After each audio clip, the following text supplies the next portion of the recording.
The human body can last weeks without food, but only days without water.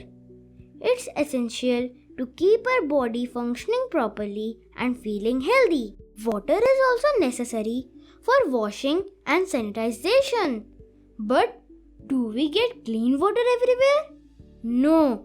Only 2.7% of the available water on earth is fresh water, and only 1% of the available fresh water can be accessed for use from rivers, lakes, and groundwater. But we still pollute the water of our rivers and lakes. We throw waste into them.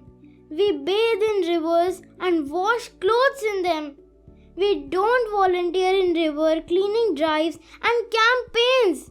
To keep the rivers clean, we can stop polluting the water by taking minor steps, such as not throwing waste into the rivers and cleaning it.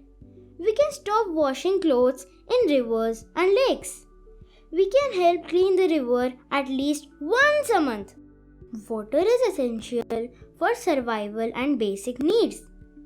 It's not a choice to help keep the water bodies clean, but it's more of a duty of a citizen to keep the water bodies clean and healthy. Thank you.